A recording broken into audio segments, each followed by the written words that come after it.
احادیث میں پاک دامنی کی دعائیں، پاک دامنی وہ اعلیٰ صفت ہے جس کی نبی علیہ الصلوۃ والسلام بھی اللہ تعالیٰ سے دعا مانگا کرتے تھے۔ آپ صلی اللہ علیہ وآلہ وسلم گو اپنی ذات میں معصوم تھے، لیکن اس سے آپ کی عفت و پاک دامنی کی زندگی سے محبت کا اندازہ ہوتا ہے۔ دوسرا یہ کہ امت کی تعلیم کے لیے آپ علیہ الصلوۃ والسلام نے یہ دعائیں مانگی، چنانچہ احادیث میں کئی ایسی دعائیں منقول ہیں جن میں آپ علیہ الصلوۃ والسلام نے اللہ تعالیٰ سے آنکھ کی پاکیزگی، دل کی پاکیزگی، عفت و عصمت کو تمنا بنا کر مانگا ہے۔ چند ایک دعائیں درج ذیل ہیں۔ اللہم انی اسألک الہدی والتقی والعفاف والغنی، اے اللہ میں تجھ سے ہدایت، تقوی، پاک دامنی اور غنا کا سوال کرتا ہوں۔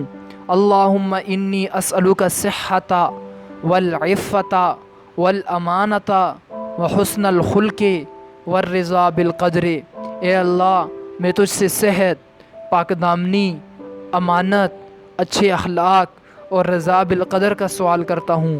اللہم طہر قلبی من النفاق وعملی من الریاء ولسانی من الکذب وعینی من الخیانۃ فإنک تعلم خائنۃ الاعین وما تخفی الصدور، اے اللہ میرے دل کو نفاق سے پاک کر، میرے عمل کو ریا سے پاک کر، میری زبان کو جھوٹ سے پاک کر اور میری آنکھ کو خیانت سے پاک کر، بے شک تو آنکھوں کی خیانت کو اور جو دلوں میں چھپا ہوا ہے سب جانتا ہے۔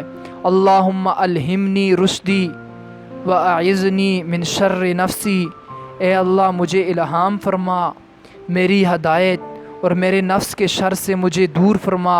اللہم انی اعوذ بک من منکرات الاخلاق والاعمال والاہواء، اے اللہ میں برے اخلاق سے، برے اعمال سے اور بری خواہشات سے تیری پناہ مانگتا ہوں۔ اللہم انی اعوذ بک من شر سمعی وبصری وقلبی ومنیی، اے اللہ میں اپنے کانوں کے شر سے، اپنی آنکھوں کے شر سے، اپنے دل کے شر سے اور اپنی منی کے شر سے تیری پناہ مانگتا ہوں۔ ہمیں بھی چاہیے کہ ہم اپنی زندگی میں ان دعاؤں کے مانگنے کا معمول بنائیں تاکہ ان کی برکت سے عفت و پاک دامنی والی زندگی نصیب ہو۔